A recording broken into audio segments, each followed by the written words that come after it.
ନମସ୍କାର। ଗପ ଅମୃତରେ ଆପଣମାନଙ୍କୁ ସ୍ୱାଗତ। ବନ୍ଧୁଗଣ, ଆଜି ଶୁଣାଇବି ବିକ୍ରମ ବେତାଳ ସିରିଜର ଦ୍ୱିତୀୟ ଗଳ୍ପ ସୁବର୍ଣ୍ଣ ଭୂମି ସମ୍ମାନ। ଆସନ୍ତୁ ଶୁଣିବା।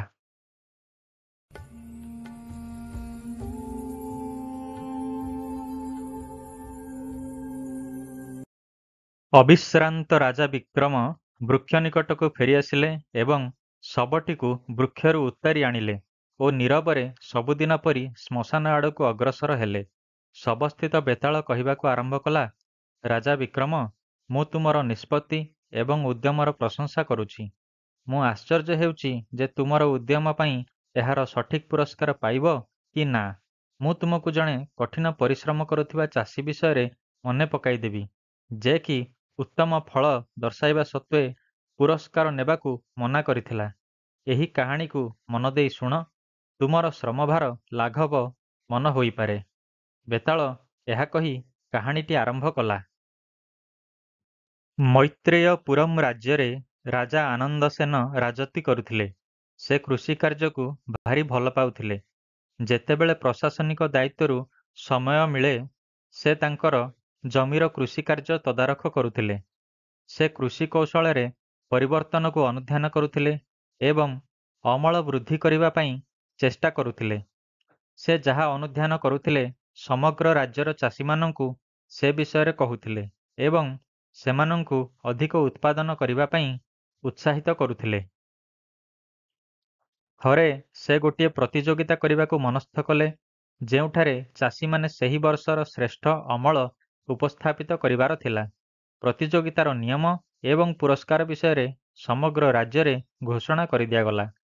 କୃଷକମାନେ କେବଳ ବର୍ଷକରେ ବହୁତ ଅମଳ ପାଇନଥିଲେ, ତା ସହିତ ସେମାନଙ୍କର ଅମଳ ସମଗ୍ର ଦେଶର ଜନତାଙ୍କର ଦୃଷ୍ଟି ଆକର୍ଷଣ କରିଥିଲା। ଏହିପରି ସଫଳ ଚାଷୀମାନଙ୍କ ମଧ୍ୟରୁ ଶ୍ରେଷ୍ଠ ଚାଷୀଙ୍କୁ ଦେଶର ପ୍ରତ୍ୟେକ କୋଣରୁ ଜଣେ ଲେଖାଏଁ ବଛାଯିବାର ଥିଲା। ସେମାନଙ୍କୁ ସୁବର୍ଣ୍ଣ ଭୂମି ପୁରସ୍କାରରେ ପୁରସ୍କୃତ କରାଯିବ ଏବଂ ବହୁ ପରିମାଣର ଟଙ୍କା ପୁରସ୍କାର ଆକାରରେ ଦିଆଯିବ। ଅନେକ ଉତ୍ସାହୀ ଚାଷୀ ଆଗ୍ରହ ଦେଖାଇ ପ୍ରତିଯୋଗିତାରେ ଅଂଶଗ୍ରହଣ କରିବାକୁ କହିଲେ ଏବଂ ସଠିକ୍ ମାର୍ଗରେ ପ୍ରସ୍ତୁତି ଆରମ୍ଭ କଲେ। ବର୍ଷେ ବିତିଗଲା।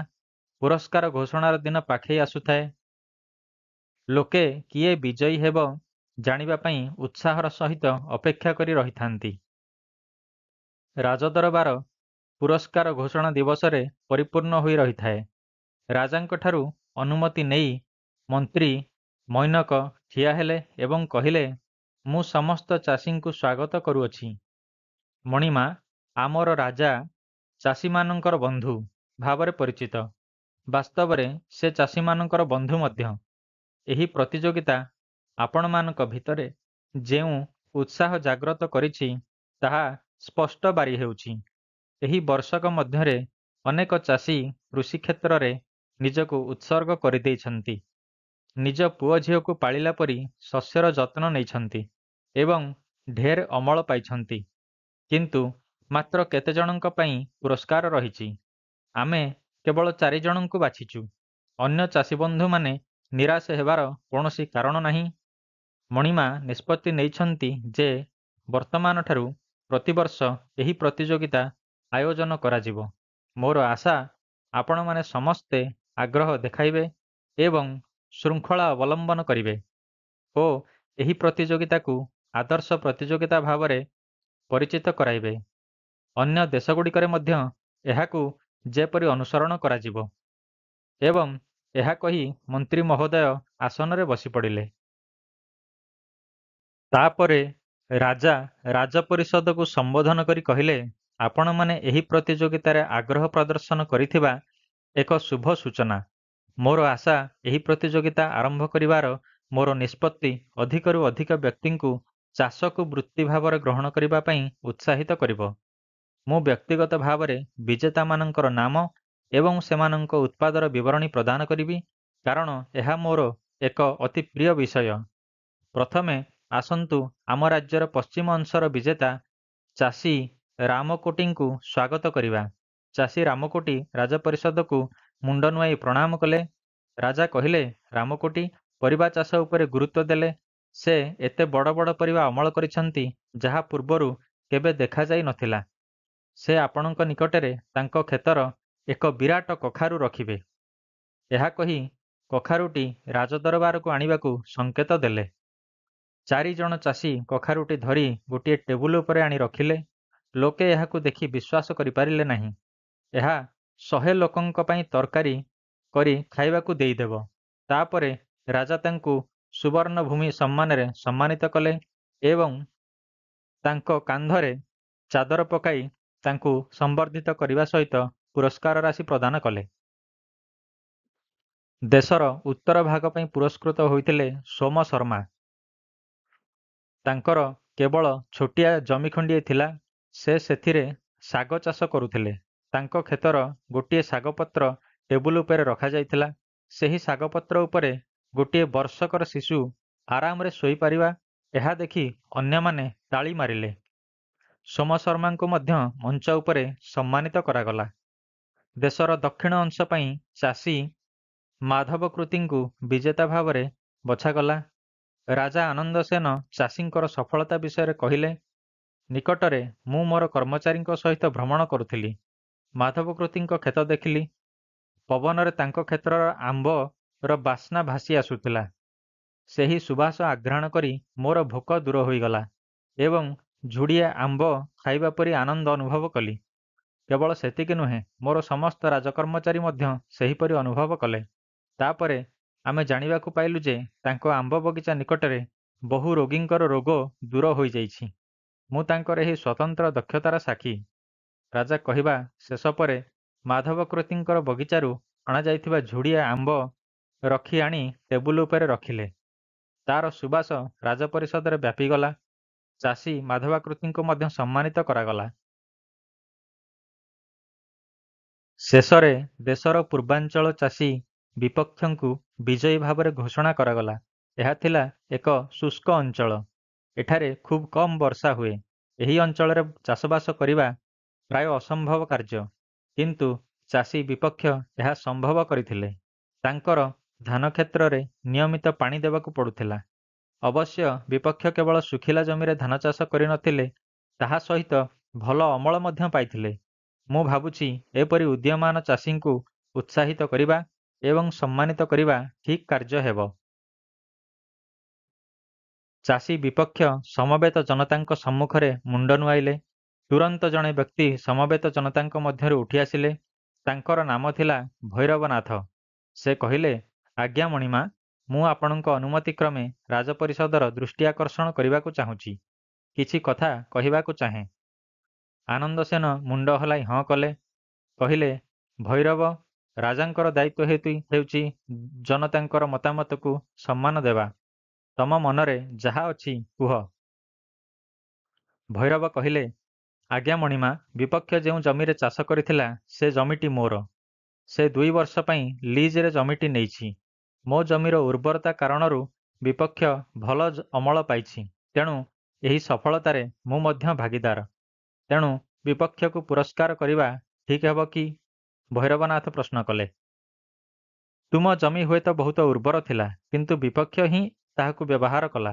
ତେଣୁ ତାଙ୍କୁ ସମ୍ମାନିତ କରିବା ଉଚିତ ନୁହେଁ କି? ଆନନ୍ଦ ସେନ ପଚାରିଲେ। ଆଜ୍ଞା ମଣିମା, ଆମେ ଆପଣଙ୍କର ନିଷ୍ପତ୍ତି ଗ୍ରହଣ କରିବୁ। ଅବଶ୍ୟ ମୁଁ ଅନୁଭବ କରୁଛି ଯେ ଆପଣଙ୍କର ନିଷ୍ପତ୍ତି ସବୁ ଜମି ମାଲିକଙ୍କ ପ୍ରତି ଅନ୍ୟାୟ ହେବ। ଭୈରବନାଥ ଏହା କହି ନୀରବରେ ବସିପଡ଼ିଲେ। ରାଜା ଆନନ୍ଦ ସେନ କିଛି ସମୟ ପାଇଁ ଚିନ୍ତା କଲେ ଏବଂ ପ୍ରଧାନମନ୍ତ୍ରୀଙ୍କ ସହିତ ଆଲୋଚନା କଲେ ଓ କହିଲେ, ଭୈରବ, ତମେ ଯାହା କହିଲ ତାହାର ମହତ୍ତ୍ୱ ଅଛି। ତୁମେ ସୁବର୍ଣ୍ଣଭୂମି ପୁରସ୍କାର ପାଇବା ପାଇଁ ଯୋଗ୍ୟ ବ୍ୟକ୍ତି। ଅବଶ୍ୟ ପୁରସ୍କାର ରାଶି ବିପକ୍ଷକୁ ଦିଆଯିବ। ଭୈରବନାଥ ଉଠି ଠିଆ ହେଲା ଏବଂ ଆନନ୍ଦରେ କହିଲା, ମୁଁ ଆପଣଙ୍କର ନିଷ୍ପତ୍ତି ହୃଦୟର ସହ ଗ୍ରହଣ କରୁଛି।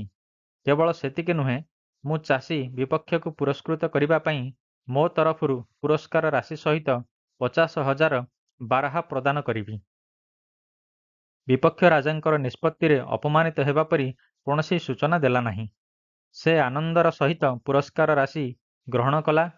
ଅବଶ୍ୟ ଲୋକେ ଚାଷୀ ବିପକ୍ଷ ପାଇଁ ମନେ ମନେ ଦୁଃଖ କଲେ ଏବଂ ଭୈରବନାଥକୁ ବିରକ୍ତ ହେଲେ। ବେତାଳ କାହାଣୀ କହିବା ପରେ ରାଜା ବିକ୍ରମଙ୍କୁ ପଚାରିଲା, ଭୈରବନାଥ କୁଟିଳ ଚିନ୍ତାଧାରା ପ୍ରୟୋଗ କରି ପୁରସ୍କାର ଜିତିଲା। ସେହି କାରଣରୁ ଲୋକେ ତାଙ୍କୁ ଭିନ୍ନ ଦୃଷ୍ଟିରେ ଦେଖିଲେ। ରାଜା ଆନନ୍ଦସେନ ମଧ୍ୟ ଗରିବ ଖଟିଖିଆ ଚାଷୀ ବିରୋଧରେ ନିଷ୍ପତ୍ତି ନେଇ ଲୋକମାନଙ୍କର ଶ୍ରଦ୍ଧା ହରାଇଲେ। ଏତେ ଚତୁର ରାଜା ଏପରି ନିଷ୍ପତ୍ତି କିପରି ନେଲେ? ଚାଷୀ ବିପକ୍ଷ ମଧ୍ୟ ପ୍ରଶ୍ନ ନ କରି ଏହି ପକ୍ଷପାତିତାକୁ ଗ୍ରହଣ କଲେ। ସେ କୌଣସି ପ୍ରତିକ୍ରିୟା ନ ଦର୍ଶାଇବାର କାରଣ କ'ଣ? ଯଦି ତୁମେ ସେହି ପ୍ରଶ୍ନଗୁଡ଼ିକର ଉତ୍ତର ଜାଣି ନୀରବ ରହିବ, ତେବେ ତୁମର ଶିର ଶତଧା ବିଦୀର୍ଣ୍ଣ ହେବ। ରାଜା ବିକ୍ରମ ଅଳ୍ପ ହସିଦେଲେ ଏବଂ ଉତ୍ତର ଦେଲେ, ଓଃ ବେତାଳ, ତୁମେ ଯେପରି ଚିନ୍ତା କରୁଛ, ରାଜାଙ୍କର ନିଷ୍ପତ୍ତି ସେପରି ଅସଙ୍ଗତ ନଥିଲା। ଭୈରବନାଥଙ୍କର ସମସ୍ୟା ତାଙ୍କର ଅହଙ୍କାର ସମ୍ବନ୍ଧୀୟ ଥିଲା। ତାଙ୍କ ଜମି ବ୍ୟବହାର କରି ଆଉ କେହି ପୁରସ୍କାର ପାଇଥିବାର ଦେଖି ସେ ଈର୍ଷା ଅନୁଭବ କରିଥିଲେ। ତାଙ୍କୁ ପୁରସ୍କାର ଦେବା ଦ୍ୱାରା ଭୈରବନାଥର ପଦ ବଢ଼ିଯିବ ନାହିଁ କିମ୍ବା ବିପକ୍ଷର ସ୍ଥିତି କୌଣସି ପ୍ରକାର କମିଯିବ ନାହିଁ। ଚାଷୀ ବିପକ୍ଷର ସଫଳତା କଥା ସମଗ୍ର ରାଜ୍ୟରେ ପ୍ରଚାରିତ ହୋଇସାରିଥିଲା। ତାଙ୍କର ଜ୍ଞାନ ପାଇଁ ପୁରସ୍କାରର ମୋହର ଆବଶ୍ୟକ ନଥିଲା। କିନ୍ତୁ ଭୈରବନାଥଙ୍କର ଅହଙ୍କାରକୁ ଆହତ ନ କରିବା ଦ୍ୱାରା ଭବିଷ୍ୟତର ସମସ୍ୟା ସମାଧାନ ହୋଇଯିବ। ରାଜା ମଧ୍ୟ ଅନୁଭବ କରିଥିଲେ ଯେ ବିପକ୍ଷର ନିଜର ଜମି ଖଣ୍ଡିଏ ଲୋଡ଼ା। ତେଣୁ ସେ ଭୈରବନାଥଙ୍କୁ ସମ୍ମାନିତ କଲେ କିନ୍ତୁ ପୁରସ୍କାର ରାଶି ବିପକ୍ଷକୁ ପ୍ରଦାନ କଲେ। ଫଳରେ ଭୈରବନାଥ ଉତ୍ସାହିତ ହୋଇ ବିପକ୍ଷ ପୁରସ୍କାର ରାଶି ସହିତ ନିଜ ହାତରୁ ଅର୍ଥ ପ୍ରଦାନ କଲେ। ବିପକ୍ଷ ରାଜାଙ୍କର ଉଦ୍ଦେଶ୍ୟରେ ବୁଝିପାରିଥିଲା। ତାହାର ପ୍ରକୃତ ସ୍ୱାର୍ଥ ପ୍ରତି ରାଜା ଦୃଷ୍ଟି ଦେଇଥିବାରୁ ଆନନ୍ଦର ସହିତ ପୁରସ୍କାର ଗ୍ରହଣ କରିଥିଲା। ସେ କୌଣସି ପ୍ରକାରର ପ୍ରତିକ୍ରିୟା ପ୍ରକାଶ କଲା ନାହିଁ। ଏହାଦ୍ୱାରା ବିପକ୍ଷ ଦୁଇଗୁଣ ଲାଭବାନ ହେଲା। ରାଜା ବିକ୍ରମଙ୍କର ନୀରବତା ଭଙ୍ଗ ହେବା ମାତ୍ରେ ଶବସ୍ଥିତ ବେତାଳ ପୁନର୍ବାର ଅଦୃଶ୍ୟ ହୋଇଗଲା ଏବଂ ବୃକ୍ଷରେ ଓଲଟା ଝୁଲି ପଡ଼ିଲା। ବନ୍ଧୁଗଣ, ଏ ଥିଲା ବିକ୍ରମ ବେତାଳ ସିରିଜର ଦ୍ୱିତୀୟ ଗଳ୍ପ। ଗଳ୍ପଟି ଭଲ ଲାଗିଲେ ଭିଡ଼ିଓଟିକୁ ଲାଇକ୍ ନିଶ୍ଚୟ କରିବେ। ପୁଣି ଆସିବି ଆଉ ଗୋଟିଏ ଗଳ୍ପ ନେଇ। ଆପଣମାନଙ୍କୁ ଅନୁରୋଧ, ଗପ ଅମୃତ ଚ୍ୟାନେଲକୁ ସବସ୍କ୍ରାଇବ୍ କରିନିଅନ୍ତୁ। ଧନ୍ୟବାଦ।